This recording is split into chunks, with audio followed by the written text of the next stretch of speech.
ధాత్రి అక్క సాక్ష్యాలకని వెళ్ళి చాలాసేపయింది ఇంకా రాలేదు.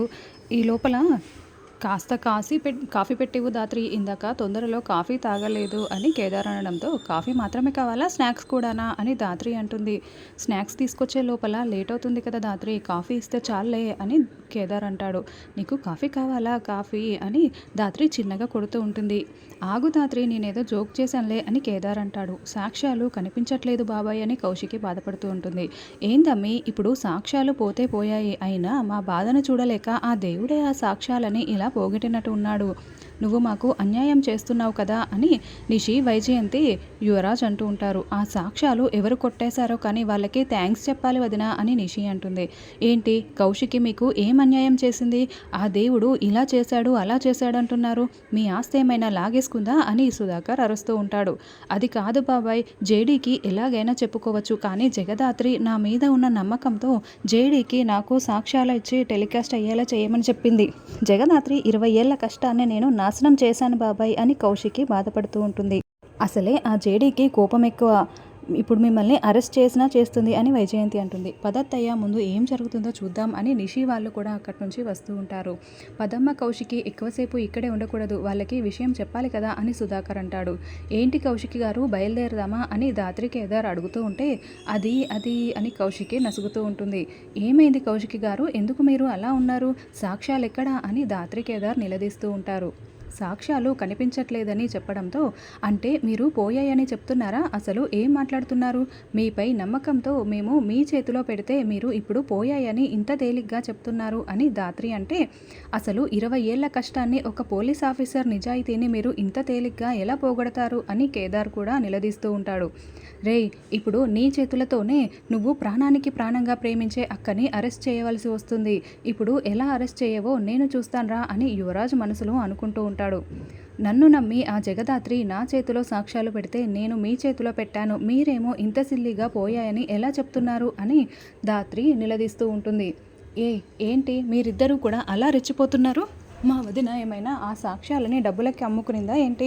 ఎవరో కొట్టేశారు, దానికి మా వదిన ఏం చేస్తుంది అని నిషి అంటే, నీతి నిజాయితీకి కట్టుబడి ఉండే మా కౌశికి డబ్బుకు అమ్ముడుపోయిందని అనుకుంటున్నారా అని వైజయంతి అంటే, వైజయంతి ఏం మాట్లాడుతున్నావు అని సుధాకర్ అంటూ ఉంటాడు.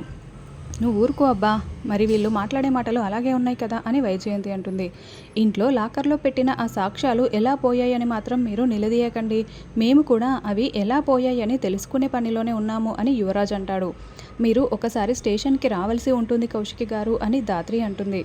అంటే మా అక్క డబ్బుకు అమ్ముడుపోయిందని చెప్పి మీరు అరెస్ట్ చేస్తామంటున్నారా అని యువరాజ్ అంటాడు. మా వదిన తప్పుడు మనిషి అనుకుంటున్నారా అని నిషి, వైజయంతి అరుస్తూ ఉంటారు. అంటే తప్పుడు మనిషి అనే కదా మీరు అరెస్ట్ చేస్తాము, స్టేషన్కి రావాల్సి వస్తుందని అంటున్నారు అని వైజయంతి అనడంతో, వైజయంతి గారు మీరు కాస్త ఆగుతారా? కౌశికి గారు ఎలాంటి వారో మాకు చాలా బాగా తెలుసు అని కేదార్ అంటాడు. అవును, నిజానికి కట్టుబడి ఉంటారు కాబట్టే మేము కౌశికి గారి దగ్గరికి ఆ సాక్ష్యాలని తీసుకువచ్చి ఇచ్చాము. ఇప్పుడు తప్పు జరిగిపోయింది, అది కౌశికి గారు చేయలేదని మేము పూర్తిగా నమ్ముతున్నాము అని ధాత్రి అంటుంది. కానీ మాకైతే ఎవిడెన్స్లే కదా కావాల్సింది అని జేడీ అనడంతో, కాబట్టి మీకు 48 గంటల సమయం ఇస్తున్నాము, ఈ లోపల సాక్ష్యాలు తీసుకురావాలి, లేకపోతే మీరు స్టేషన్కి వచ్చి కనపడాల్సి ఉంటుంది అని కేదార్ అంటాడు. కానీ మీరైతే ఏ తప్పు చేయలేదని మేము పూర్తిగా నమ్ముతున్నాము కౌశికి గారు అని ధాత్రి అనడంతో, థ్యాంక్ యూ సో మచ్ అని కౌశికి చాలా సంతోషపడుతూ ఉంటుంది. కానీ ఎవరు తీశారో తెలియకుండా 48 గంటల్లో నేనెలా కనిపెట్టడం అని కౌశికి అనడంతో, నిజం మీ కళ్ళ ముందరే ఉన్నప్పుడు మీకు ఎందుకు తెలియదు కౌశికి గారు, ఆలోచించండి, మీకే అర్థమవుతుంది. కానీ మీరు కనుక ఆ సాక్ష్యాలు పోగొడితే మా చేతికి ఇవ్వలేకపోతే 20 ఏళ్ల జగదాత్రి కష్టం, ఒక పోలీస్ ఆఫీసర్ నిజాయితీ 20 ఏళ్ల కష్టం బూడిదపాలు చేసినట్లవుతుంది. కాబట్టి ఆలోచించండి, దొంగల్ని పట్టుకోండి అని నిషి వాళ్ళ వైపు చూస్తూ జేడీ వార్నింగ్ ఇచ్చి వెళ్తుంది. తర్వాత నిషి వాళ్ళు ముగ్గురు గదిలో మాట్లాడుకుంటూ ఉంటారు. ఏందమ్మి అరెస్టు చేసి పట్టుకెళ్ళిపోతుందనుకుంటే ఆ జేడీ 48 గంటల సమయం ఇచ్చి వెళ్ళింది అని వైజయంతి అంటుంది. అది కాదత్తయ్య, ఎప్పుడు ఏ తప్పు చేస్తారా, దొరికిపోతారా అని ఆ జేడీ మన గురించి ఎదురు చూస్తూ ఉంటుంది కదా. ఇప్పుడు సాక్ష్యాలు పోయాయన్నా కూడా కౌశికి వదినని ఎందుకు అరెస్ట్ చేసి తీసుకువెళ్ళలేదు అని నిషి ఆలోచిస్తూ ఉంటుంది. ఎందుకంటే ఆ ముసుగు వెనుక ఉన్నది కేదార్ గాడు కాబట్టి, కేదార్ గాడు అక్కని అరెస్ట్ చేయలేడు కాబట్టి. కేదార్ గాడంటే జేడీ గాడు ఒకరే కాబట్టి అరెస్ట్ చేయలేరనుకో, మరి జేడీకి అక్కకి ఏమైనా సంబంధం ఉందా? ఆ జేడీ అక్కని ఎందుకు వదిలేసినట్లు? అసలు జేడీకి అక్కకి ఉన్న మధ్య ఉన్న సంబంధం ఏంటి? అసలు జేడీ ఎవరు అని యువరాజ్ ఆలోచిస్తూ ఉంటాడు. ఏందిరా అబ్బోడా, మేము మాట్లాడుతుంటే నీలో నువ్వే ఏదో ఆలోచిస్తున్నావు అని వైజయంతి అంటుంది. నిషి దాచిపెట్టిన ఆ సాక్ష్యాలని నేను తీసుకువెళ్ళి బాయ్కి ఇచ్చానంటే అడిగినంత డబ్బు ఇస్తాడు, అడిగిన దందాలో వాటా ఇస్తాడు. ఎస్, అదే చేయాలి అని యువరాజ్ మనసులో అనుకుంటూ ఉంటాడు. నిషి, ఇంతకీ నువ్వు ఆ సాక్ష్యాలని ఎక్కడ దాచిపెట్టావు అని అడగడంతో, సేఫ్గా ఉన్న ప్లేస్లో, ఈ ఇంట్లో ఎవరికీ తెలీదు, నాకు మాత్రమే తెలిసిన ప్లేస్ అని నిషి చెప్తుంది. అదేంటో చెప్పు నిషి, మనమిద్దరం కాపలాగా ఉండొచ్చు, లేకపోతే ఆ జగదాత్రి వాళ్ళు కనిపెట్టేసి ఈజీగా మళ్ళీ అక్కకి ఇచ్చేస్తారు అని యువరాజ్ అంటే, లేదు యువరాజ్, నేను చెప్పానంటే అది సీక్రెట్ ఎలా అవుతుంది? నీకు కూడా చెప్పను, అవి నా దగ్గరే, నాకు మాత్రమే తెలిసిన ప్లేస్లో ఉంటాయి, నేను చెప్పనని నిషి వెళ్తుంది. అయినా కూడా ఈ 2 రోజులే కదా వాటిని మనం దాచిపెట్టాల్సింది, తర్వాత కౌశికి వదినని అరెస్ట్ చేస్తారు, అంతవరకు నేనే మేనేజ్ చేసుకుంటాను అని నిషి వెళ్తుంది. ఏంటమ్మా, మనం ఎంత అడిగినా కూడా నేను కూడా ఆ నిషి చెప్పదేంటి? ఇప్పుడు ఇదే సరైన అవకాశం అక్కని దూరంగా పంపించడానికి, ఆ జగదాత్రి వాళ్ళు మళ్ళీ కొట్టేస్తారమ్మా అని యువరాజ్ అంటే, లేదులే అబ్బోడా, నేను నిషితో మాట్లాడి అవి ఎక్కడ ఉన్నాయో తెలుసుకొని నీకు చెప్తానులే అని వైజయంతి అంటుంది. తర్వాత నిషి, ఈ 2 రోజులు పూర్తయిన తర్వాత కౌశికి వదినని అరెస్ట్ చేసిన తర్వాత ఆ సాక్ష్యాలని తీసుకువెళ్ళి దివ్యాంకకి ఇస్తాను, నేను అడిగినంత డబ్బు ఇస్తుంది, నాకు ఇష్టం వచ్చిన బిజినెస్ స్టార్ట్ చేసుకుంటాను అని నిషి తనకు తానే అనుకుంటూ సంతోషపడుతూ ఉంటుంది. ధాత్రి, కేదార్, కౌశికి గదిలో కూర్చొని సాక్ష్యాల గురించి ఆలోచిస్తూ ఉంటారు.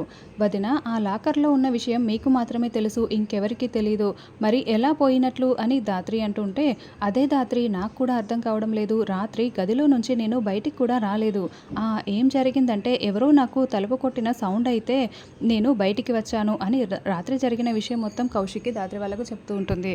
అయితే అక్కడ పిన్ని మాత్రమే తర్వాత వచ్చి నాతో మాట్లాడింది, ఇంకెవరూ లేరు జగదాత్రి అని కౌశికి చెప్పడంతో, పర్వాలేదులేండి వదిన, మనం ముగ్గురం కలిసి ఆ సాక్ష్యాలని వెతికి పట్టుకుందాం అని ధాత్రి అంటుంది. సారీ జగదాత్రి, ఇలా నీకు అన్యాయం జరుగుతుంది నా చేతులతో నేను చేస్తానని అస్సలు అనుకోలేదు అని కౌశికి బాధపడుతూ ఉంటే, చూడు వదిన, మీరు తప్పు చెయ్యలేదు, సాక్ష్యాలు ఎవరో కొట్టేశారు, మేము మిమ్మల్ని తప్పుగా అర్థం చేసుకోము, మీరు ధైర్యంగా ఉండండి అని ధాత్రి అంటుంది. కానీ ఎక్కడి నుంచి మొదలు పెట్టాలో కూడా అర్థం కావటం లేదు, కానీ మీరు నాపై నమ్మకం ఉంచారు కదా, కాబట్టి నేను ఎలాగైనా ఆ సాక్ష్యాలని కనిపెడతాను అని కౌశికి వెళ్తుంది. ధాత్రి, అక్క చెప్పిన మాటల్ని విని సాక్ష్యాలు ఎవరు తీశారో అర్థమైపోయింది కదా అని కేదార్ అంటే, అర్థమైంది కేదార్, కానీ ఇక మనం ఆ సాక్ష్యాలని ఎలా రాబట్టాలో ఆలోచిద్దాం అని ధాత్రి అంటుంది. ధాత్రి గార్డెన్లో బట్టలు ఆరేస్తూ ఉంటుంది. అప్పుడే ఫోన్ కాల్ రావడంతో ఎవరు అని ధాత్రి ఫోన్ లిఫ్ట్ చేసి మాట్లాడుతూ ఉండడంతో, మీనన్ అని అటువైపు నుంచి గొంతు వినపడడంతో ధాత్రి చాలా షాకింగ్గా మాటల్ని వింటూ ఉంటుంది.